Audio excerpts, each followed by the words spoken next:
Good day, everyone. Welcome to the Open Forum Q&A for using the HUD Environmental Review online system, or HEROS. My name is Ben Sturm, and I work at Cloudburst Consulting Group. I'll be introducing today's webinar and supporting the responses to your questions.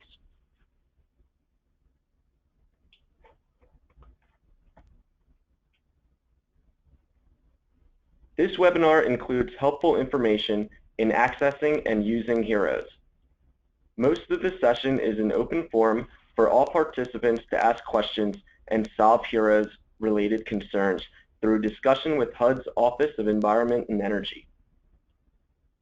With us today and live from HUD headquarters, please welcome Lauren Hayes, Lauren McNamara, and Liz Cepeda. As we get started, we'd like to know who is with us today. You will see 2 poll questions on the screen. Please click on the appropriate button. All responses are anonymous.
Before we get into the content, we have several logistical announcements.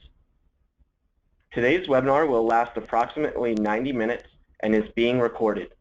The PowerPoint presentation is posted on the HUD Exchange Training and Events page, or you can open them by clicking on the links listed in the handout section of the control panel.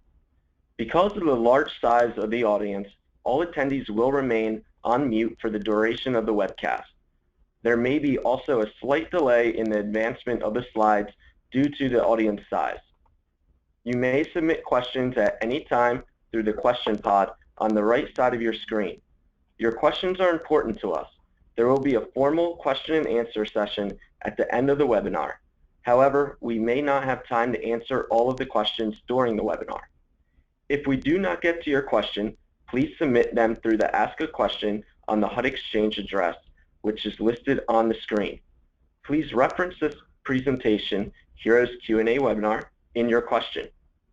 If you experience any technical difficulty, please request assistance by using the question pod on your screen, and we will do our best to quickly assist you. An email will be sent to all attendees following the presentation with instructions for how to get credit for your participation and also to request that you complete the feedback survey.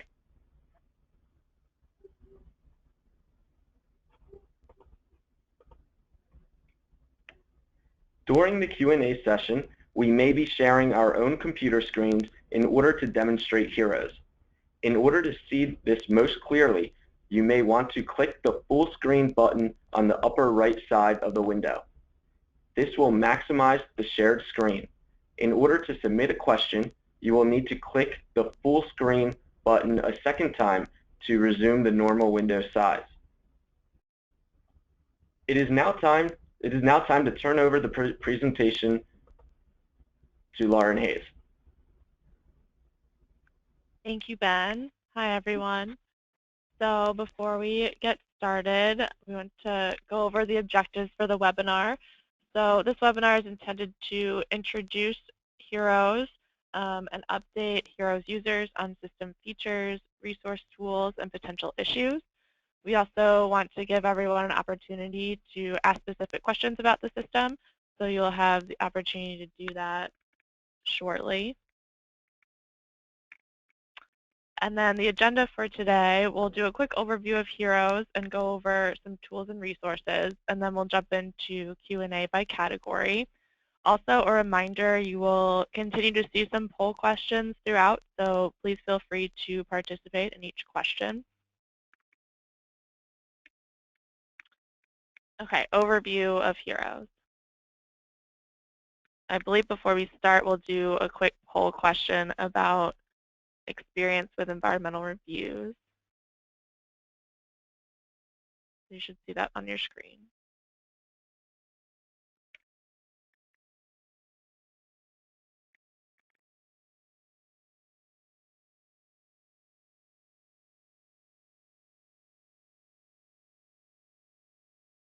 Okay, it looks like the majority have moderate experience, so that's good.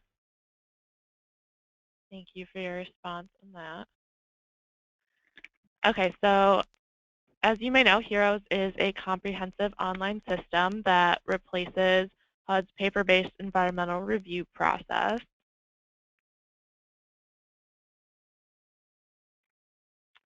And right now, HEROS is in its rollout phase for several HUD programs, but when it is fully operational, it can be used by all participants in the environmental review process, including responsible entities, non-RE recipients such as nonprofits and public housing authorities, as well as consultants that prepare HUD environmental reviews.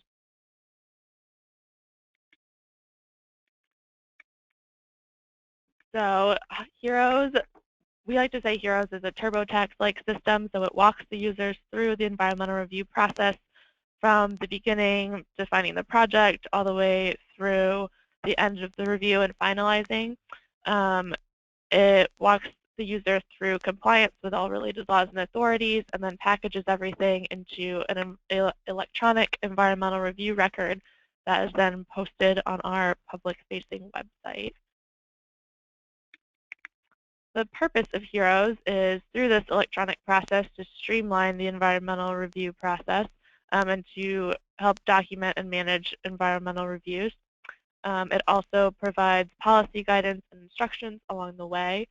And like I mentioned before, post completed reviews to our public-facing HUD Exchange website, which increases transparency in the environmental review process. And a quick note about HEROS and IDIS. HEROS is designed to function within the IDIS system. So you'll be able to log in to HEROS through IDIS and see the HEROS Environmental Review ID number on the IDIS activity screen. And a note, we're also working with DRGR staff to link to that system as well. And then another quick note to know is that HEROS does not guarantee that a project is in compliance. It is still up to the user to make sure to comply with all the laws and authorities. HEROS also does not create any new obligations for HUD staff to monitor the environmental review records prior to completing the review, so there will be no upfront monitoring by HUD. It will be the same process as it's been in the past. So now I will turn it over to Lauren McNamara for tools and resources. Oh, I'm sorry. Continuing with tools and resources. So we have several resources posted on the HUD Exchange website. The first is the Part 58 User Guide, which is in the HUD Exchange. We can pull it up and take a look at it so you see what it looks like. So there's a link to that on our website, which walks through all the processes and all the steps in HEROS. If you have any questions, so that's a good resource to look at if you're just getting started in the system.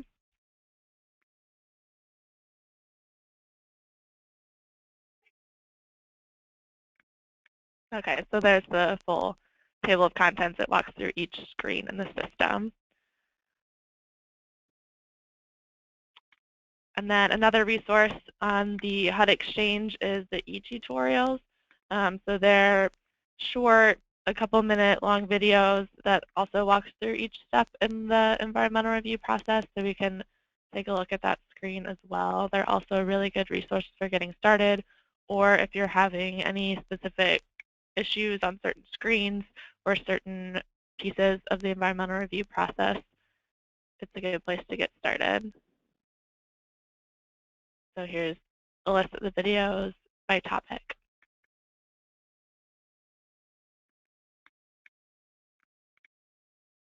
And then we also have a frequently asked questions page on the HUD Exchange that's organized by topic. And we will be updating that shortly as well to incorporate any new questions that come up in this webinar or have come up recently. So that's another good resource to look at before you submit a question about the system, which we'll talk about next. And then finally, if you don't see your question in the FAQs, there is an Ask a Question feature on the HUD Exchange where you can type in your specific question about HEROS, and it will get directed to us to answer. You just have to select my question is related to environmental review and HEROS in the drop-down menu. And then finally, a note on AAQ. It helps us identify bugs in the system, so we appreciate folks reporting those to us or letting us know if you have any issues or need some troubleshooting. And just a note that we are planning to incorporate new updates for the system, including a central library and a revised request for release of funds screen. So look for those updates coming soon.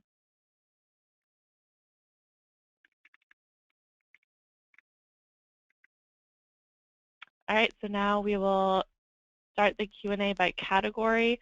So feel free to start entering your questions as we go through the categories, and I'll turn it over to Lauren McNamara. Great, thank you, Lauren.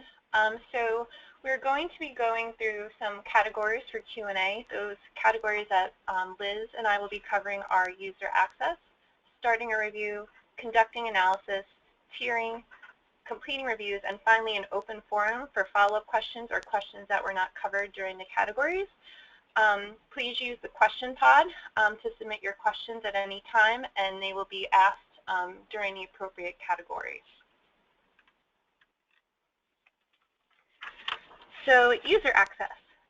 We had a bit of a break during the rollout to address issues with the HEROS server, but now we're back up and running. HEROS is now open for RE users representing HUD entitlements, CPD entitlements. In-house consultants are allowed access to HEROS on a case-by-case basis. These are consultants who are the principal environmental review preparers for an RE and work full-time for the RE in a position and they're allowed to have access to HEROS at this time. An example of this would be if an RE does not have staff and has hired consultants to handle the environmental review process, and they function as an RE employee, this is an in-house consultant who can have access to HEROS. So if you have a consultant who falls into this category, please contact your local regional or field environmental officer, and we have a letter that needs to be submitted on the RE on behalf of the consultant, for the consultant on behalf of the RE to get access. So HEROS is also open to HUD staff conducting Part 50 reviews for RAD, and the Office of Environment and Energy, which is where your regional and field environmental officers are working in the HEROS system to do reviews. We will continue to work on introducing HEROS to different HUD programs as we continue over this fiscal year 16. As Lauren said, when HEROS is fully operational, REs will be able to work with all their partners on the environmental review, including nonprofits such as SHOP grantees, public housing authorities, and consultants who they work with. At this time, do not complete reviews for PHAs in HEROS. PHAs will be introduced to the system during a separate rollout. We will alert you when we start this rollout process for public housing and HEROS. We'll let you know in our quarterly newsletters, but we don't expect this to happen until late 2016.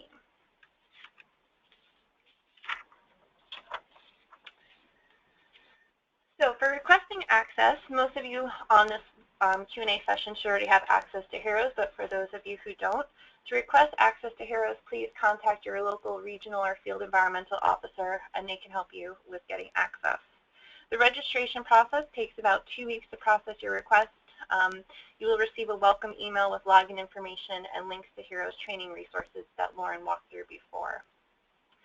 All users, when they sign up for access, have access to the HEROS production environment and training environment. If you have issues with logging into either of these environments, for the production environment, you have to call the HITS National Help Desk. The number is also listed on the screen, the login screen.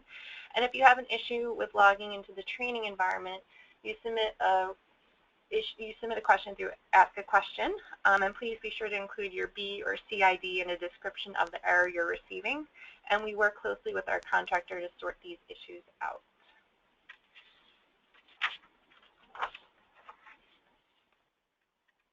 All right, so now I'll open it up for questions. Okay, our first question is about consultant access and when consultants can get access to HEROS. So in-house consultants, we are accepting access to HEROS now on a case-by-case basis, but for consultants in general, this will most likely be late 2016. We still have to roll out some user role issues in the system to make sure everything runs smoothly before we get consultants in there to work as part of the process with their responsible entities. Okay, the next question is about logging in.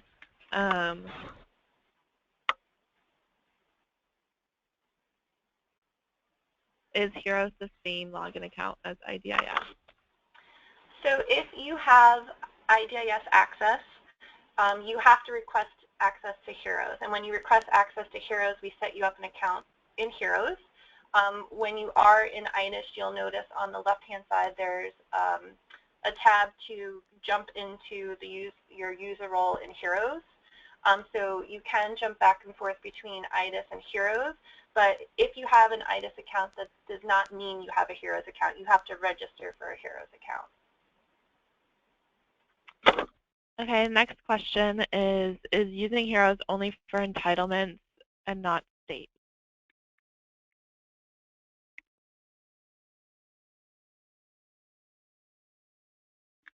So at this time, HEROS is open for entitlement responsible entities.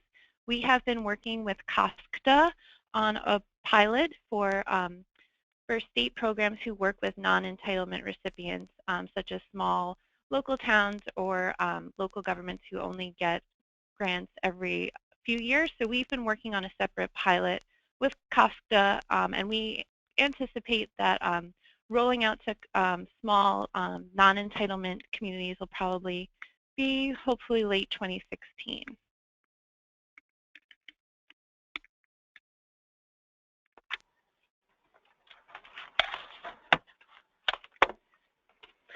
Okay, then next question for user access is, will certifying officers ever need access to HEROS? Okay, so right now, certifying officers, we have a user role set up in HEROS for certifying officers. But certifying officers do not need to have access to HEROS. They can sign the paper, request for release of funds, and that can be uploaded into HEROS, just like the signature pages. After getting a lot of feedback through AAQ and some of our pilots, we kind of see that the certifying officer role is unrealistic to have in the system. So as we go about doing updates to the system and the request for release of funds screen, we will probably eliminate the certifying officer role in this system. Any other questions? I think that's it for this category. We can move on to the next question category. Okay, so the next category is starting a review. When starting a new review or tiered review, you will be taken to the initial screen. Here is where you will provide project-specific information such as funding and contact information. Be sure to gather this information beforehand because all of this is required to save the screen and start the environmental review. If you're unable to save and continue from this screen, it's likely that there's an error message at the top of the screen letting you know what information is missing. So in this example, the value for the estimated total project cost wasn't entered, so a person would have to go in and fill that in before saving the screen. We've had some questions come through AAQ about selecting a HUD program for the HUD funding source chart. And I'm just going to quickly walk through the different HUD programs and program names. So Community Planning and Development, or CPD for short, if you're a non-HUD user of HEROS and you work for a CPD entitlement, this is where you should be selecting from. This is where you'll find the main CPD programs such as CDBG, CDBG-DR, Section 108, Home, and Shop. The next on the list of the drop-down is Housing. Housing would only be used by HUD staff at this time who are completing Part 50 reviews. PIH, at this time, non-HUD HERO users should not be selecting from PIH. Once we introduce public housing authorities that you work with to the system, you would work with them to figure out what program within PIH they are using the funding from, but at this time, you don't need to be selecting PIH until we roll out to PHAs. And then Healthy Homes and Lead Hazard Control. For those, that program hasn't been rolled out into HEROS yet, so you shouldn't be selecting it at this time. And if you have any questions about which HUD program you should be selecting from, please contact your regional or field environmental officer.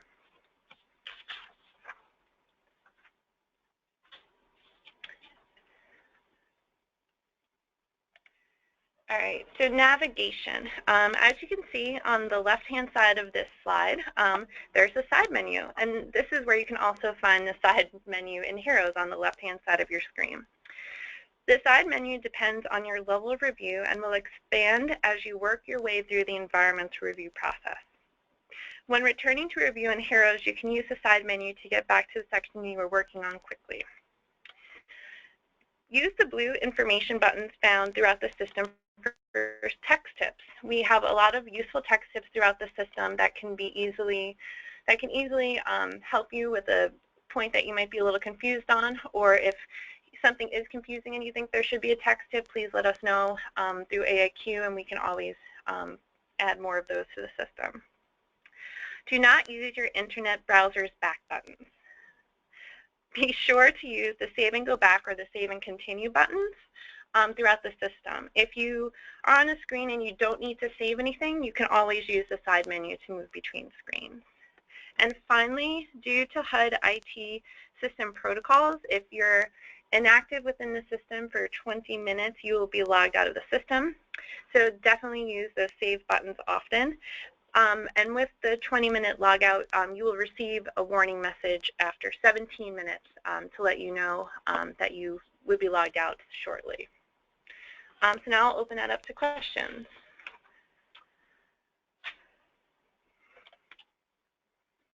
Okay, our first question is, what internet browsers can I use for HEROS? Okay, so HEROS was designed for Internet Explorer, but the HEROS team, generally we use Chrome. The system works well with Chrome. It's our preferred browser.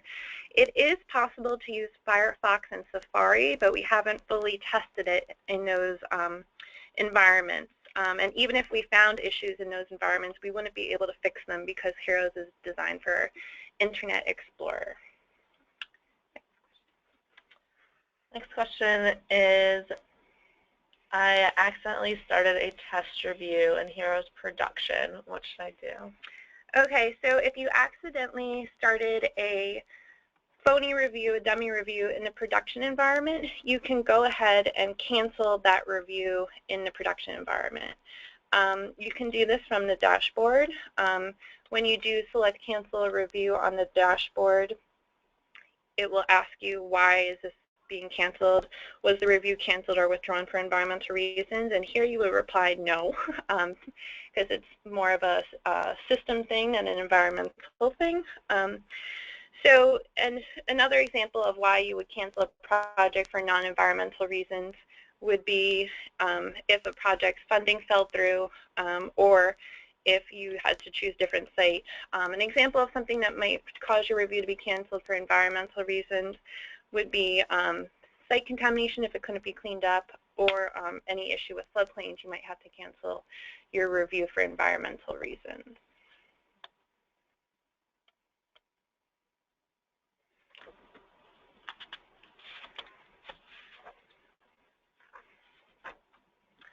Okay, then we have another question about starting a review on the initial screen. Do I need to know total project cost before to enter or to begin a review? You can always enter an estimate project cost on the initial screen and go back and edit it once you know the final project cost. Just to get the screen saved so you can start the environmental review, you can enter an estimate and go back and update it once you have the final amount. Okay, and then the next question is, what if two entitlement cities share one project, but the site is in only one city? Okay, so if a site, so how environmental review processes work now outside of HEROS is you could share the information between responsible entities.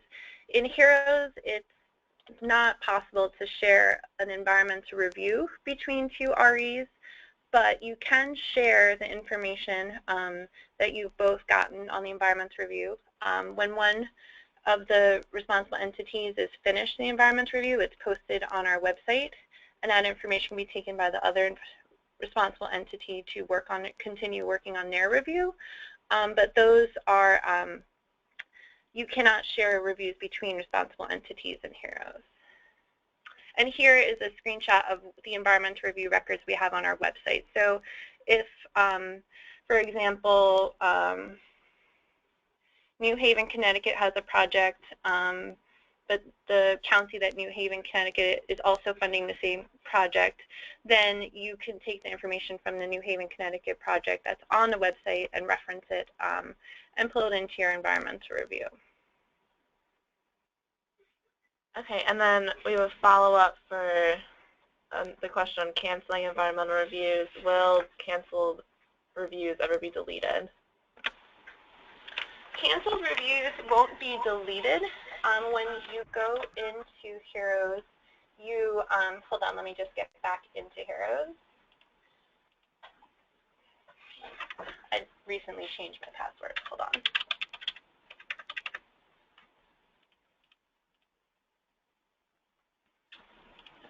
Okay, so when you cancel a review in HEROS, you get, before you cancel, you have this red X button. But if you do cancel the review, you have a folder and it says canceled, and it will stay within your dashboard. If you were to reopen a project, let's say you started environmental review for a project for one funding year and it didn't get funded, and the next year it did get funded, you can reopen a canceled review and all the information that had been previously entered would still be there. Okay, then we have one more question for this section. Can another RE access the posted environmental review record if they do not have HEROS access? Yes. So all of the environmental review records, once they are completed, this is for reviews that are categorically excluded subject to, subject to that convert to exempt, and environmental assessments.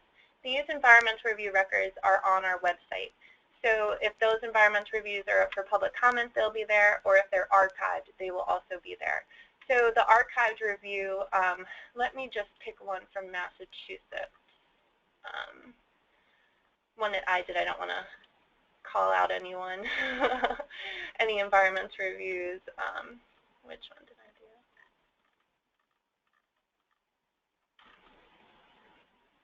do? Okay, so I'm pulling up the review that I actually worked on. So when you do, you could share the information. The environmental review record has links, so these PDFs can be shared between the responsible entities, or the responsible entity can also reference the other responsible entities' environmental review record on our website.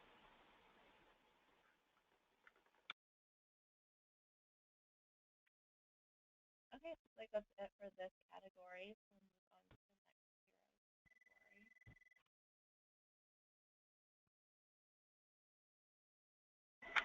Okay, so now on to conducting analysis. For each of the 16 related laws and authorities, HEROS walks users through a series of questions and provides a suggested compliance determination based on their answers. You are strongly encouraged to add to this provided determination text. Here you should provide project-specific information such as dates of consultations, descriptions of documents that have been uploaded, if you have to reference any page numbers, and any additional requirements specific to your region would be entered here. Here is where you can also enter URLs if there's any information that you have that's on a website, if it's your own website or another website, government website, or place where you have information that can be accessed on a URL, you can provide it in this determination box as well. On the next slide, I'll talk a little bit about setting up the central file or central library. Here's where you can reference documents located within another archived review or within the current review that you're working on. At the bottom of every screen summary, there's a follow-up question. Let me pop into HEROS.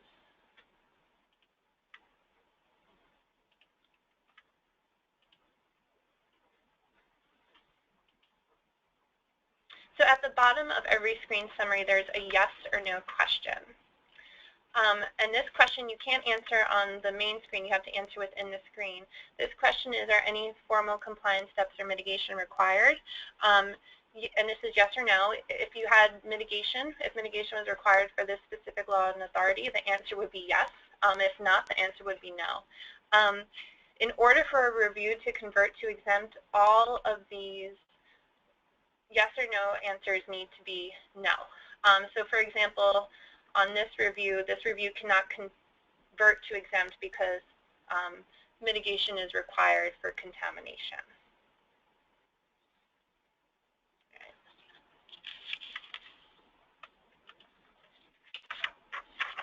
Okay, so uploading documents.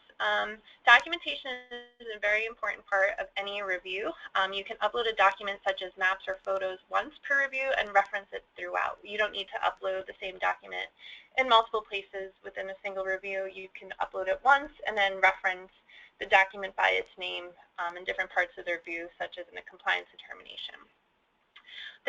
We do have an FAQ that goes into a little bit more detail that you can find on our website.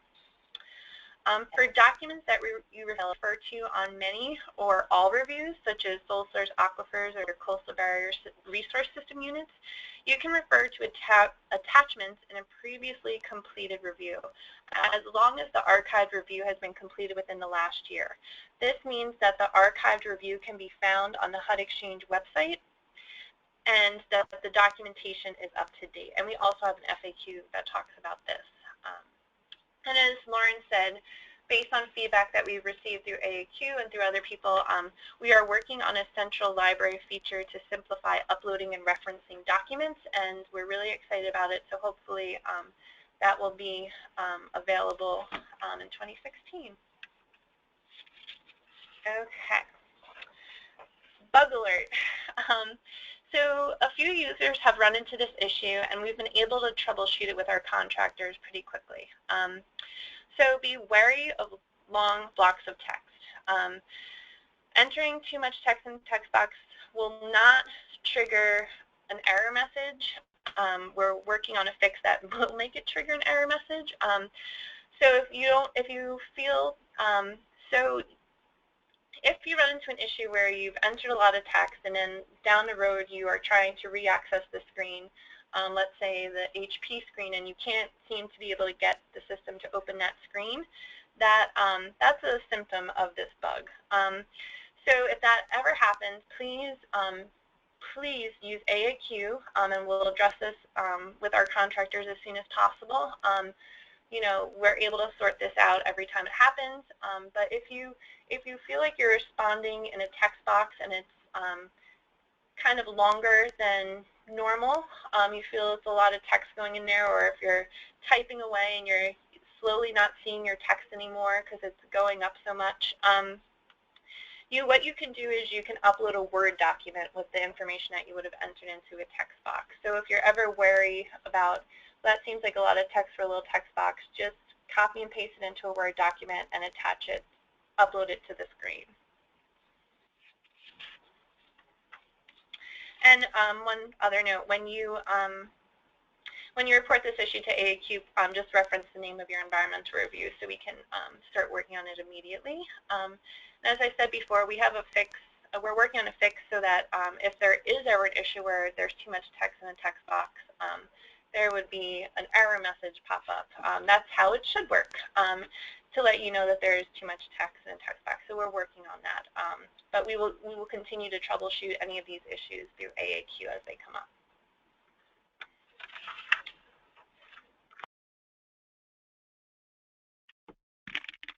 Okay, first question is, I only do an emergency repair program that assists families for up to $5,000. When I use the program, I had to put in a lot of attachments that I didn't have to when using the worksheet. So I need to add attachments for every job.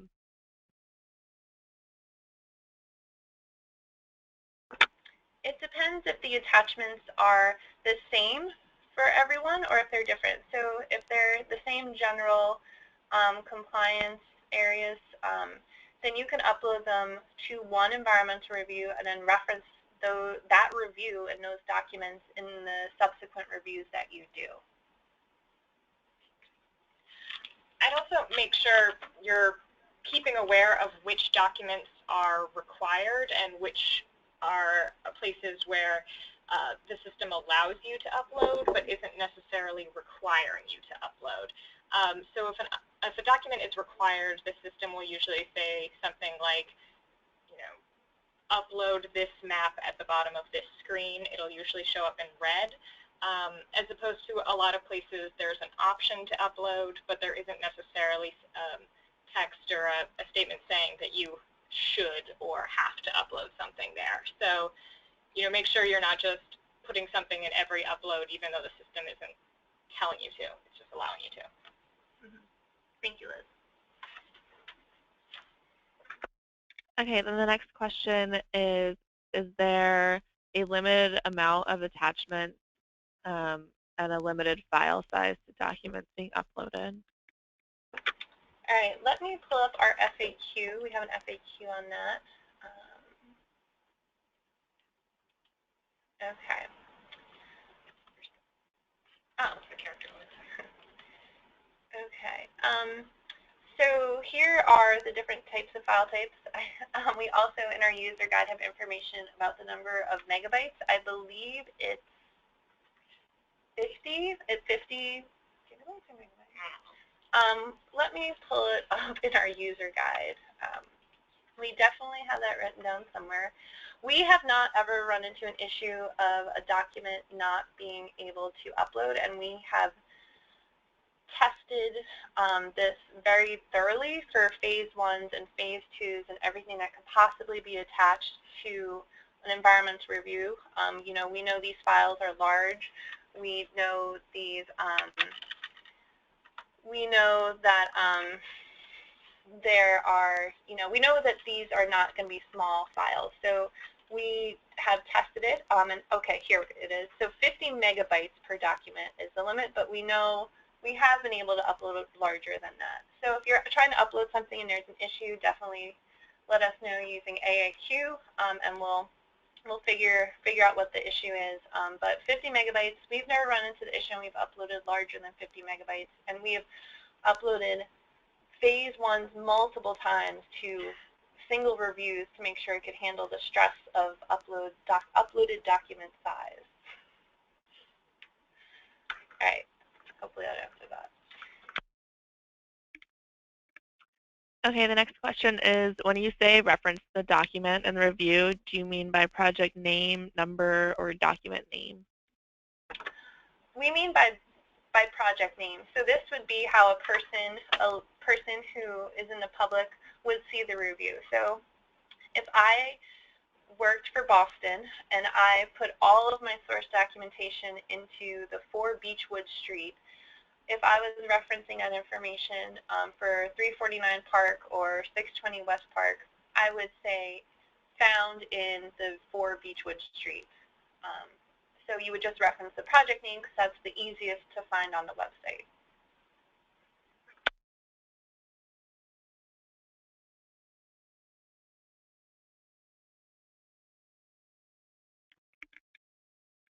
Okay, it looks like that's it for the analysis question. So we can move on to the next category. And as a reminder, we'll have kind of an open forum for additional questions at the end. So if your category-specific questions didn't get answered, we can address them more at the end. Okay, thank you, Lauren. This is Liz. And we're moving on to our next category, which is tiering. And I think that we also have a poll question coming in here. So, sorry, making sure that I can actually view that. And it looks, well, it's in flux, but we have a fair number of people who use tiering.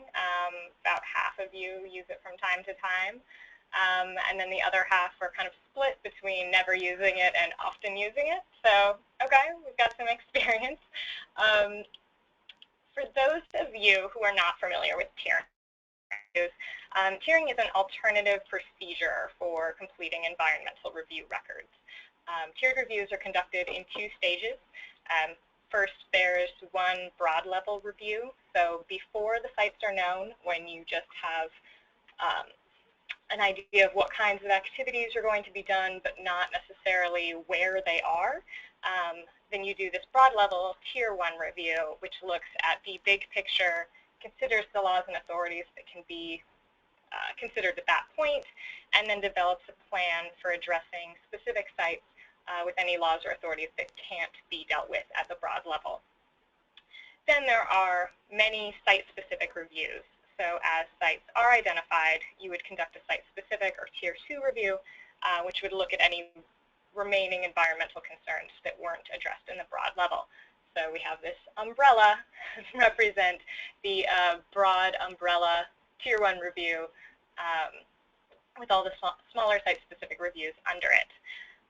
So if you are interested in conducting environmental reviews using tiering, we strongly recommend working with your field or regional environmental officer to make sure that you're doing it properly, to discuss good procedures. And we actually do have guidance that we're working on in headquarters that should be issued in the near future. So keep an eye out for that. We'll have clearer guidance, which we know people have been asking for a while. So in HEROS, we have a completely separate procedure for conducting tiered reviews, which is kind of just a alternative, separate process from regular environmental reviews. So I strongly, again, recommend viewing the e-tutorials if you're interested in tiering in HEROS. We see a lot of confusion about how to use the tiered screens. So the tiered review e-tutorial should really help clarify that and make sure that you're putting the right things in the right spaces. And please, put your questions in to ask a question if you are still confused about how to do it. We're happy to help you with the process. So definitely do not use the standard environmental reviews to try to complete the tiered review. That's really going to make things difficult for you. If you are tiering, you need to go to the tiered review dashboard. You get there from the regular dashboard. You would press the Go to Tiered Reviews button. So when you log into HEROS, from the regular My Environmental Reviews dashboard, you would go to this button, and then you would see any tiered reviews that you work on, or you could start a new broad level review. So a lot of people wonder what to do when they want to add a site-specific review to an existing broad level review that they did outside of HEROS. And in that case, unfortunately, there isn't a good way to pick up midstream in HEROS. So if you already did your broad level, say last year you did a broad level and now you're working on the site specifics, keep doing that on paper for the time being. Next time you have a new broad level review that you start up, we'd encourage you to put that into HEROS so that you can start attaching those site specifics to the broad level. But we just want to keep everything together, so either all on paper or all in HEROS. It really doesn't work to just halfway through the process start putting reviews into HEROS that are already in progress.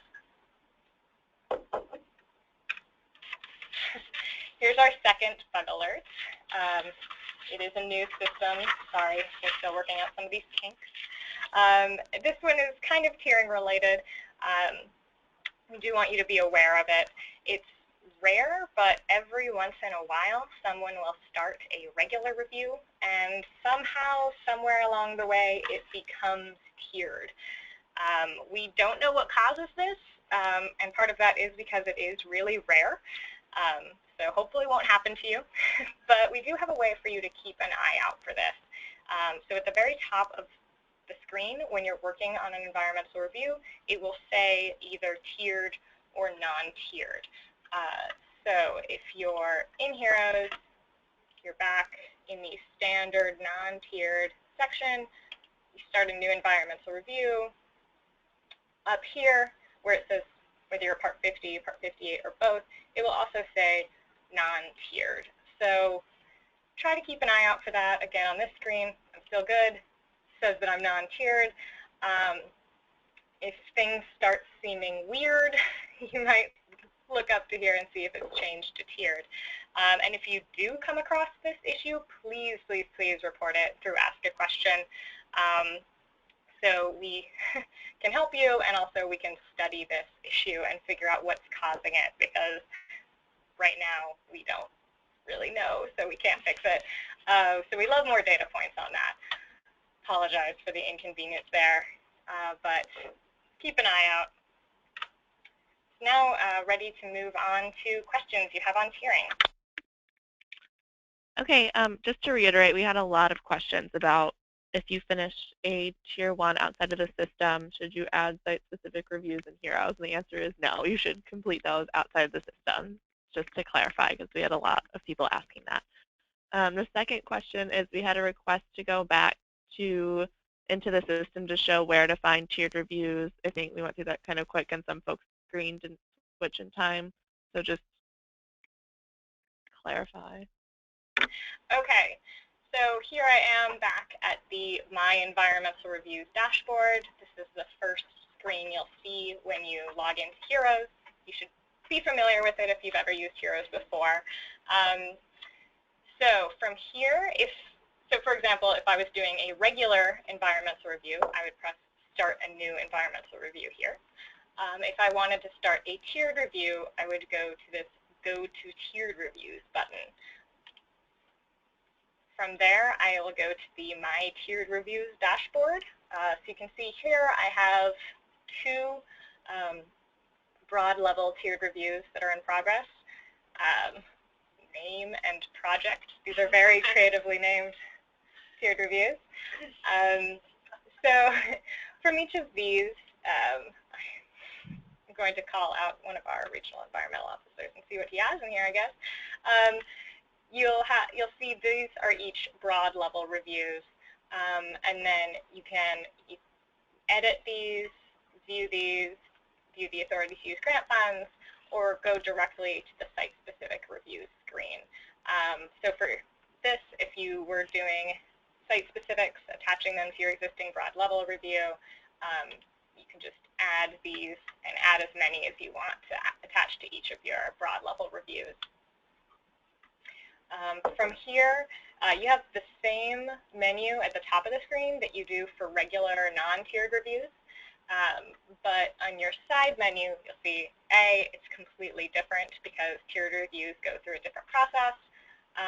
But also at the very top, you can return to the My Tiered Environmental Reviews dashboard. And we're back. Okay, next question is there a format for site-specific reviews? No, we do not have a format for site-specific reviews in HEROS. In fact, we only have a format for categorically excluded subject to 58.5 tiered reviews, even at the broad level. And if you're going to tier an environmental assessment level review, you would actually have to do your own format, even for the broad level. Part of performing a broad level review, we think, is establishing a format for the site-specific review, because those should be tailored to each review, to each project. So the user has to make their own format for the site-specific review.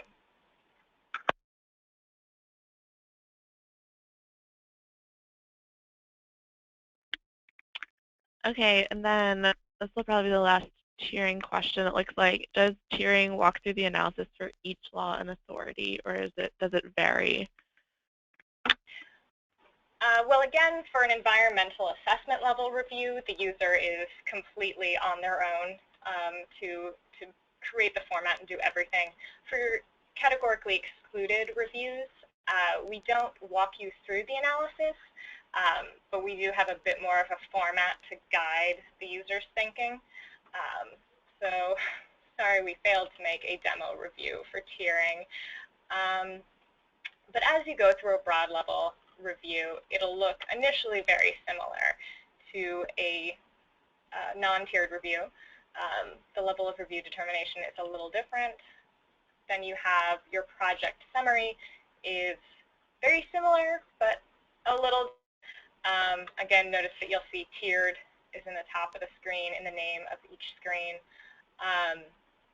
So things start to get a little different for tiering, like we'll ask the size of the project area, how many years the review covers, the maximum number of units, some different questions. And then, I'm just thinking this through, it'll show you each of the laws and authorities and give you an opportunity to determine whether compliance can be determined for each at the broad level review or if it needs to be considered at the site-specific review. I'm going to go back to the dashboard at this point because I don't know what we're going to find. But I don't, hopefully I have not frozen the system.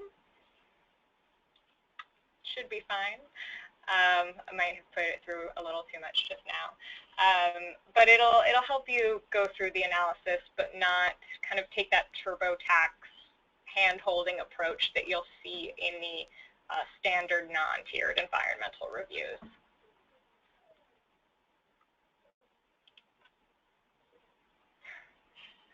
We'll give this a minute. Do we have any more questions on tiering, Lauren, or shall I go on? You can go on to the next category. Okay. We'll give HEROS a little time to think about that and see if it can come back. So our last category or group, so we're going to be talking about today before we move into the open forum, is completing reviews. We see kind of two separate and almost opposite issues with completing environmental reviews, and we want to draw your attention to those and make sure that this process is clear. So some people aren't marking their reviews complete even after they do take all of the steps to complete an environmental review, just miss that last final marking it complete step. Whereas others are marking reviews complete even though they aren't done, and there is still steps that they failed to take. So we want to show you how to avoid making either of those mistakes. We tried to make HEROS very intuitive and user-friendly, but it is the user's responsibility to make sure that everything is done. I think Lauren mentioned this in our fine print slide, but the system isn't necessarily going to do that for you. I think some people expect that before they complete, there'll be a step where HEROS says, oh, you forgot to do flood insurance. And unfortunately, it isn't that smart yet. It is your job to make sure that you hit each of these steps. So the easiest way we think to make sure that you get that is to generate the environmental review record and then make sure that everything's filled in, everything looks right before you take those last steps of completing your review. So you would start by going to the package screen. You'll find that in the side menu, kind of in the middle here, and then press Generate Preview of Environmental Review Record. At that point, you'll get a little pop-up. It might take a few minutes to generate, but you'll get this Word document like we looked at over here. So at that point, maybe all the finalizing steps won't be completed. You won't have necessarily, the certifications filled in or all of the approval documents showing, but make sure that everything's filled in here. You don't see any blank spaces before you move on to complete your environmental review.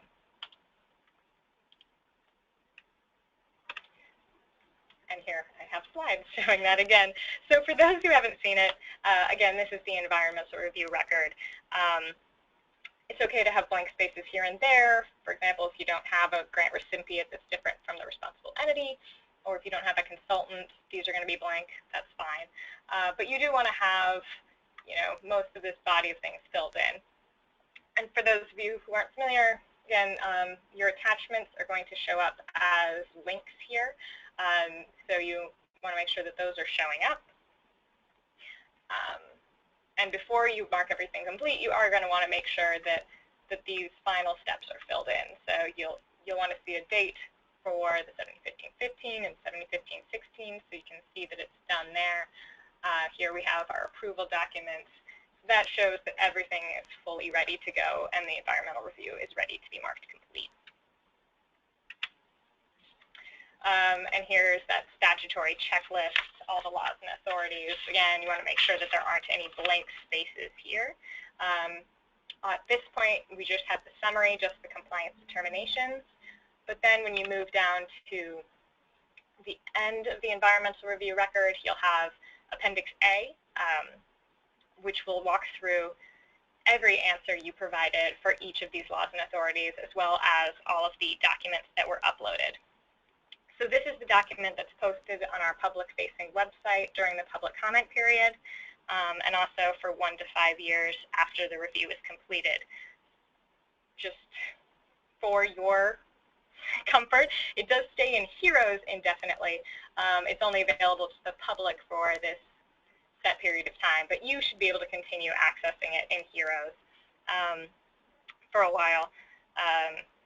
Still, it is safe. We do strongly recommend that you save a copy of this for your records. You don't need to print it out or have a paper copy, but just it's probably a good idea to save it on your computer somewhere, just in case something catastrophic happens to the system. Always a possibility. Not a strong possibility, but I can't promise anything. Sorry.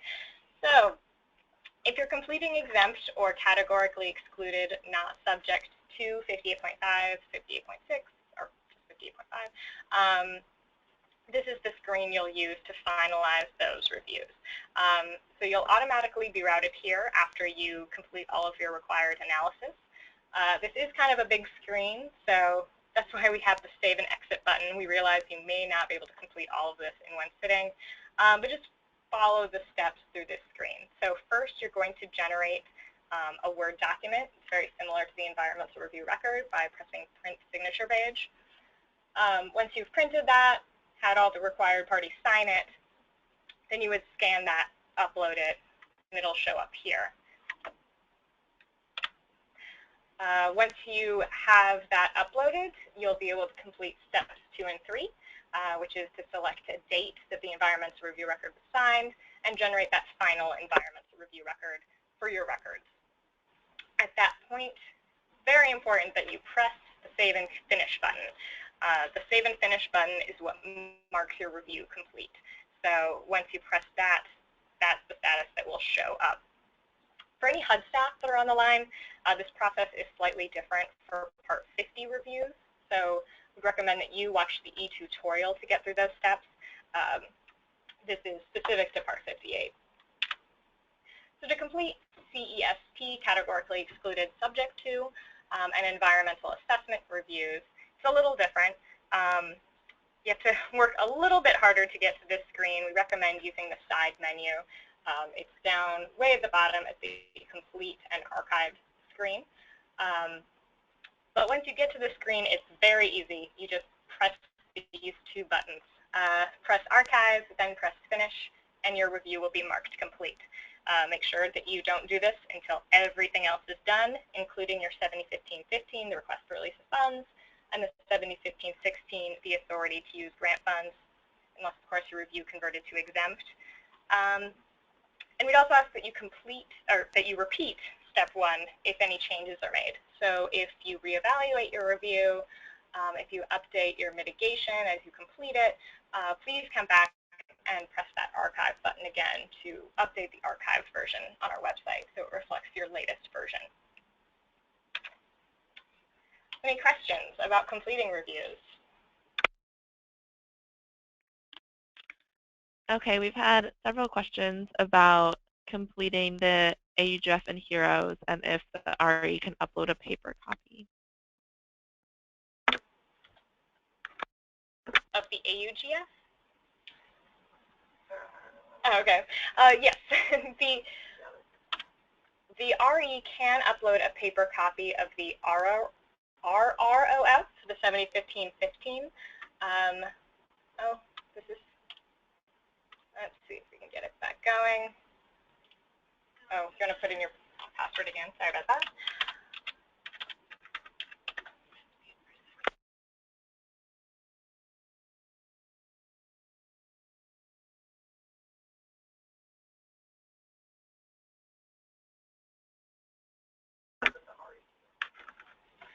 All right, so I'm going to move into this review. You'll notice at this point it's marked in progress. So if we edit this one, I'm logged in as a responsible entity right now. So I'm going to start from the package screen, which we saw a few slides ago. We save and continue from there. We need to go through the signature and posting screen. This is when the review would initially go on our public-facing website. Then follow up after notice of intent to request release of funds, and then we'll move in to the request for release of funds screen. So there's two ways of completing this screen. We have all the same fields as the paper request for release of funds, so you can just go through and complete this exactly as you would the paper version. If your certifying officer or their designee is willing to go into HEROS and do it electronically. Alternatively, you can just upload your request for release of funds. You can have the certifying officer continue to do it on paper and then just scan it and upload it into HEROS. Now, once you're done with the request for release of funds, you'll route it to HUD using this email notification system, send them notifications. And then HUD will put in the authority to use grant funds. So HUD will use this screen. Only a HUD user can edit this screen. But they'll use this same kind of process to complete their side of the authority to use grant funds. The responsible entity cannot upload the authority to use grant funds. It needs to be HUD. So if you have a review that needs to have an authority to use grant funds attached to it, you should coordinate with HUD, with your CBD rep or your field or regional environmental officer to make sure that it's put in there because that is their responsibility and they should be doing that.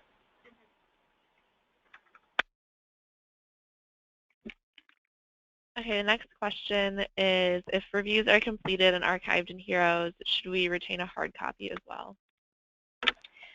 We recommend keeping an electronic copy, but you do not need to keep a hard paper copy. As the environmental office, we love you to keep things paperless. It's just not necessary to have that many different copies of it.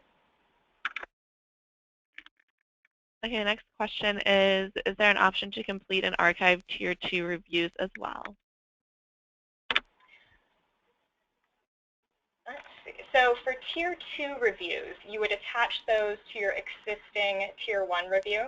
And it's kind of the same process. You would re-archive the completed review every time you upload it or update it with a new site-specific review. But it's not a matter of completing, you don't have the same steps to completing and archiving a site-specific review because you complete your site-specific reviews outside the system. It's really just a simple upload. So if we go to our tiered reviews, all you're doing with your site-specifics is uploading them. Once you do upload them, you will be directed to the Complete and Archive screen where you can re-archive the review. So that will, again, update the archived version, so it reflects the most current version of your review with all the site specifics. But it will be the same. It'll already be part of a completed broad level review, which should already be archived. You'll just be updating it with each site specific.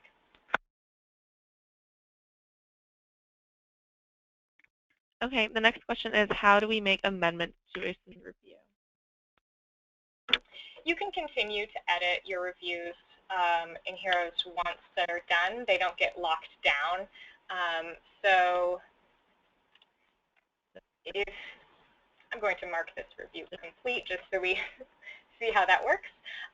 So, well, for example, if I'm at the Authority to Use Grant Funds screen, I press continue. That's when I would be automatically routed to this screen. But again, you can just go here from the complete and archive version. From there, press archive. You'll get this notification saying it's going on our website. Then press finish. I'll get a pop-up saying that your review is complete. And you can see when we go back, we'll be routed here where my review is now marked complete, conditioned on mitigation. Because as we saw earlier, it does have to have some mitigation for contamination. Now, if I want to update something, if my funding amounts change, or I noticed that I left something off, or I wanted to just clarify something, update something, you're free to do that. The review remains editable. You're just going to want to keep aware of when reevaluation is necessary, and if it comes to a point where 5847 would require you to reevaluate your review, then you're going to want to take those steps. There's a screen for that. So if your edits kind of rise to a level where you're really having to re-look at the whole review, then you would use this screen to consider those updates. We also have the mitigation follow-up screen, where you should continue updating to document that mitigation measures were completed. So as I take care of this cleanup and building design stuff that I said I would do, I'll upload documentation, make any comments, and then when that's all done, I can mark that complete. Again, from here, you'll be prompted automatically to re-archive your review to update on the latest changes to the review. Okay, then we've had a couple follow-up questions about retaining an electronic copy. Hopefully this answers it. So the question is, what form should go into the file to demonstrate the environmental has been done if we don't need to retain a hard copy on file? So this environmental review record Word document will be, again, automatically generated by HEROS. And we just tell you to save this in your records. Eventually, I mean, if the environmental review was lost from HEROS, then your attachments could theoretically be as well. So you might want to save those as well in your records. But just save this, and that will satisfy our record-keeping requirements. Okay, we've also had a couple questions about public notices. So questions about how HEROS affects requirements for posting and publishing, and do we still need to do a local advertisement and provide evidence of that to HUD? HEROS doesn't change your publishing and posting requirements. The same rules that you'll see in our regulations still apply even with HEROS. What we recommend people do is when you do publish or post, you can refer people to this URL and tell them where they can find the full environmental review record. But posting on this website doesn't change the requirement to publish or post. That's still in our regulations. And unless we have a change to our environmental regulations, you'll still have to publish or post.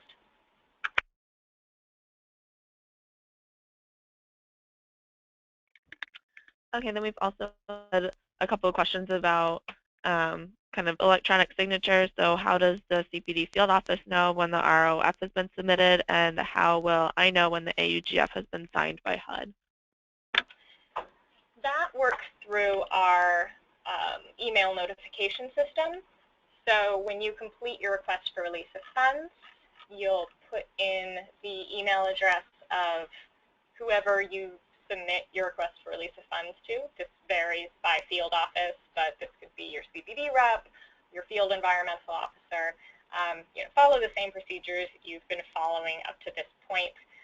Put in their email address in this section. Yeah, sure, Lauren. Then your email address in the carbon copy so that you do get a copy and you can make sure that it sends.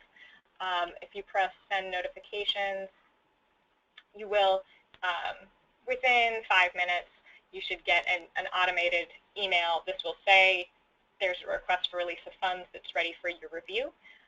As long as you put your email in the carbon copy line, it will send you a copy so you can be sure that it's sent.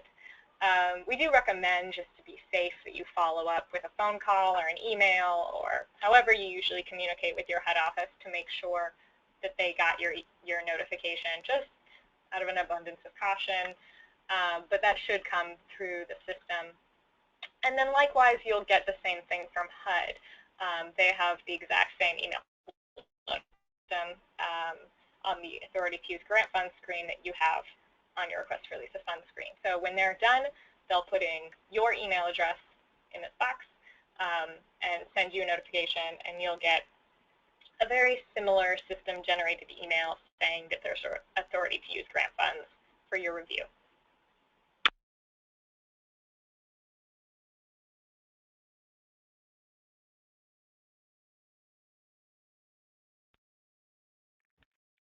Okay, then we had a couple questions about mitigation follow-up and reevaluation. So are users prompted to complete the mitigation follow-up screen? There's not a point where you're prompted necessarily to do that. It's kind of the responsibility of the responsible entity to just keep on top of that. So, it should happen based on the project schedule, based on how you're completed the mitigation. You should just try to keep it in mind as you do your mitigation, as you complete the project, to come back into the review and take care of this record keeping. So if a review requires mitigation, you'll see it in the status.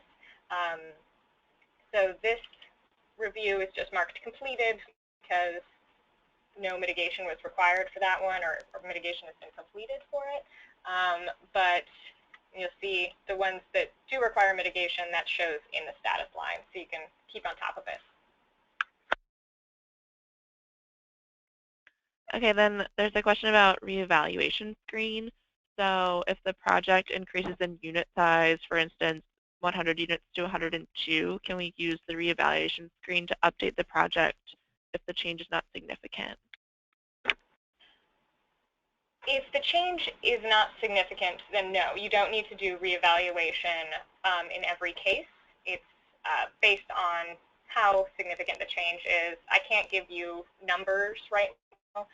That's another thing that we're working on guidance within this office. So hopefully there will be more clear guidance on when reevaluation is required. But if you're not sure if your review needs to be reevaluated, work with your field or regional environmental officer. This is really something to work with them on to make sure that you're taking that step when it is necessary. Okay, then this will probably be the last question for this category, but hold on to your question for the general Q&A. Are the time limits still the same for submitting information in HEROS?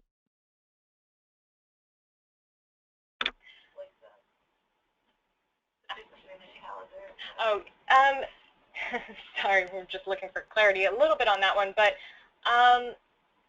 basically HEROS doesn't change any of the requirements for your reviews. It doesn't change the way you do your reviews, it just changes the format. So these time limits that are in our regulations or the procedures you follow with your HUD office, those don't really change. We're just doing them electronically. So continue to follow what's in our regulations. Just do it in HEROS instead of on paper.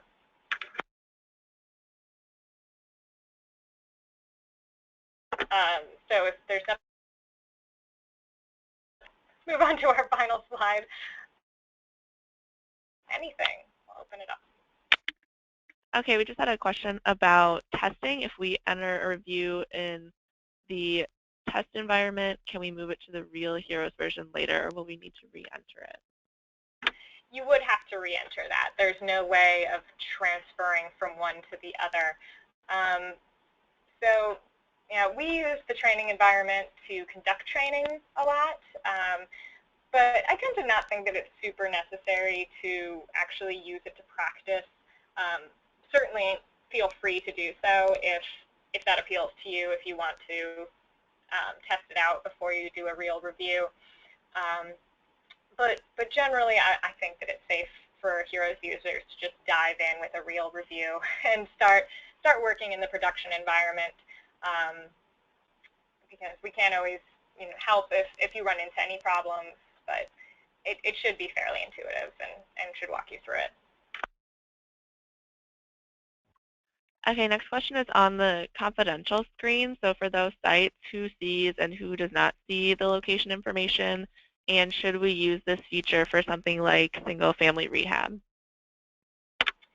It's a good question. So for those who aren't familiar with this, when you start a new environmental review in HEROS, actually, I'll go back to one that I've already started. The second screen you'll get to asks about sensitive information. So this is a place it's good to read this prompt and think about whether you're putting anything sensitive. This does go on our publicly facing website, so make sure that you're not putting in anything that shouldn't go to the public. So if you did say that your project type is sensitive, for example, if you were funding a domestic violence shelter or something that you might not want to tell everyone where it is, you'll go to this sensitive information screen. This goes through a lot more guidance about how to deal with sensitive information and asks you to create a confidentiality plan. But basically what you get from this screen is not a system change, it's guidance on how to deal with that. So it doesn't cover up your project location. If you say that your project is sensitive, it just tells you don't put in your project location. So make very sure that you're following these instructions and doing what the system tells you to do so that you're not divulging sensitive things. I wouldn't worry about just regular single-family rehab. That's not going to be sensitive. It's more something where it's domestic violence shelters or inherently private or secret materials. The other place where this comes up would be historic preservation. So in the historic preservation screen, there are places where you're asked if there's confidential information, for example, sites that are significant to a tribe, something you don't want to divulge their information. Let me get to that screen, that part of the screen, maybe, if it will let me. Sorry about that. All right, we're really making you go through the right one. So here, if you say that there's sensitive information, this actually won't show up in your environmental review record. The environmental review record will cover up anything that you say is sensitive. Do make sure that you preview the environmental review record and make sure that it's working right, that you're not accidentally, through some kind of systems error, divulging this kind of information before you put it on our website. But that should cover up those addresses and locations. Okay, and then we had a good question about historic preservation.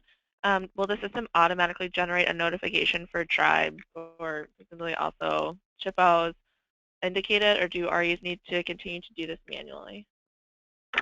You do need to continue to do this manually. That's one of those long-range plans things that we would love to have in the system, but right now we're not there yet. We do have links to our website throughout that has guidance and examples and things that you can use to generate that yourself, but the system won't do it for you at this point.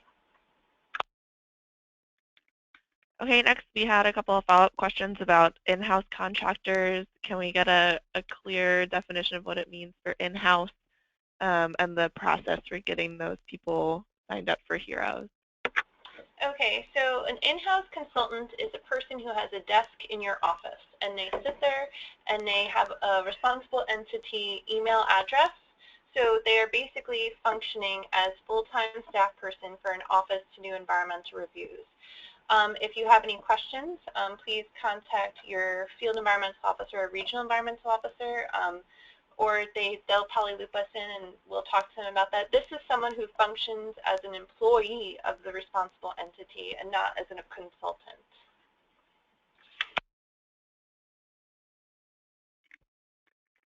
Okay, and then another question about consultation. What do you enter for the consultation if you have a programmatic agreement? So if you had a programmatic, you wouldn't get to the initiate consultation portion. You would simply say, on the first question, if the activities were exempted by a programmatic agreement, you would select no and next, and then you would enter the information that's in the programmatic agreement and be taken to the screen summary. So you wouldn't get to the consultation portion of the historic preservation screen if you had a PA in place that cover the activities of the project.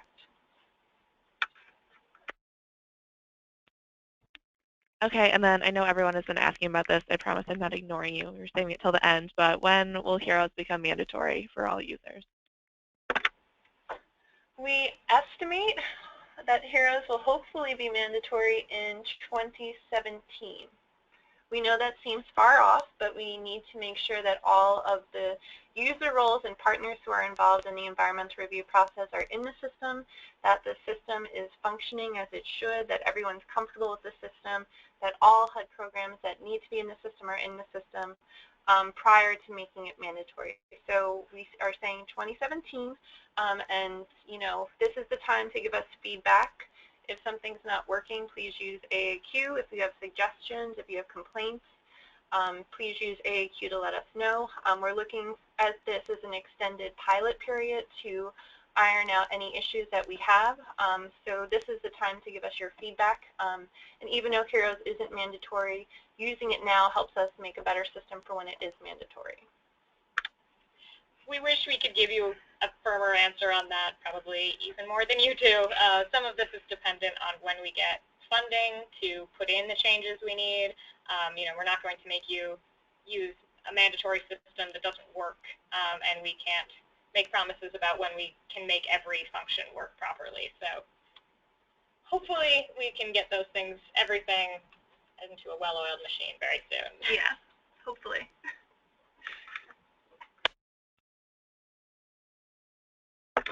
Okay, great. So we do have another webinar. We're planning to hold another one early next year. If you have any requests for what you'd like those webinars to cover, any specific information or topics or structures, please send in a comment to our Ask a Question. We'd really appreciate your feedback on what you want to know more about. So we're happy to take your requests. Thanks. And once again, here's our information. This is all in welcome emails. It's all easily found on the HUD Exchange. And the contractor Cloudburst will be sending you a survey link with instructions on how to get credit and to give an evaluation on this Q&A session. And I believe we have one final poll question, but thank you very much for your participation.